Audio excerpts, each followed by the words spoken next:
Good evening, this is Sunday Express. I'm Regina Manyara and my colleague in sign language is none other than Raila Odinga. Now, President William Ruto has acknowledged receipt of the National Dialogue Committee report, pledging to fully implement recommendations within the purview of the executive. Ruto also challenged Parliament to first track the enactment of legislation to support the implementation of the report, calling for unity of purpose in addressing the challenge of the high cost of living. This comes as opposition leader Raila Odinga says he will study the report keenly.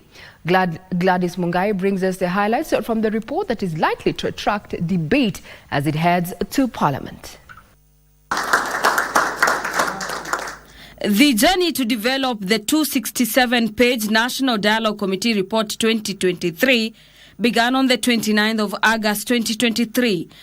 This was after Parliament gave the green light for the establishment of the 10-member committee with a mandate to facilitate dialogue, build consensus, and recommend constitutional, legal, and policy forms on issues of concerns to Kenyans. 3 months after its establishment, the committee released a detailed report. We have placed Kenya above personal ambitions, recognizing that our people's unity and our nation's prosperity are paramount. The committee has been able to build consensus on a majority of issues.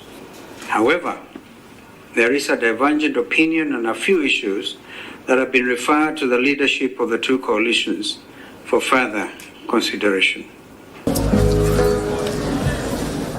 President William Ruto has since welcomed its recommendations with a pledge to implement the proposals.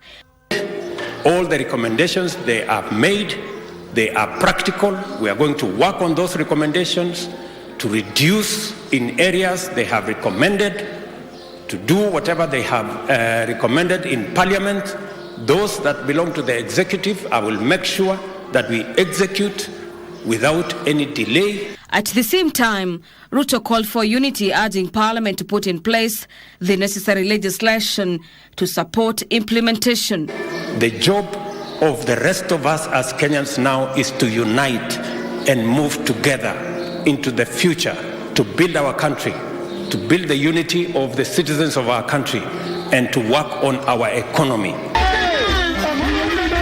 Opposition leader Raila Odinga, who was in Migori County, also confirmed receiving the report. He, however, remained non-committal on its contents.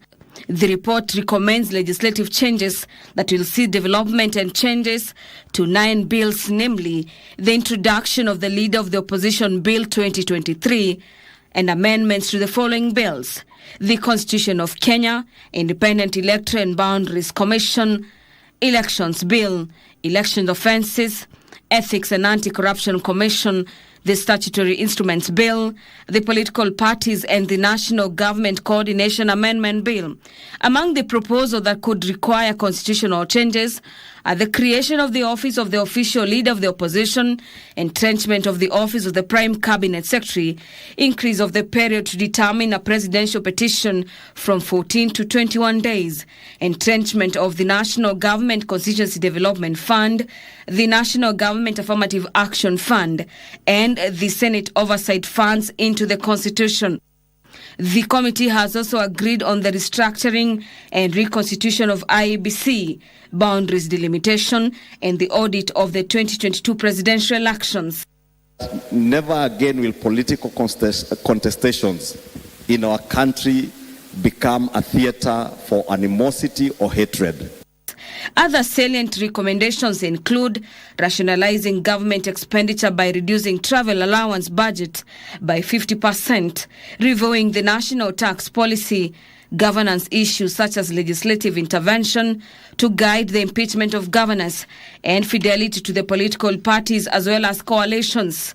On the cost of living, the report indicates the committee was unable to build a consensus on the proposals to reduce VAT on petroleum products from 16 to 8%, as well as scrapping of the house levy.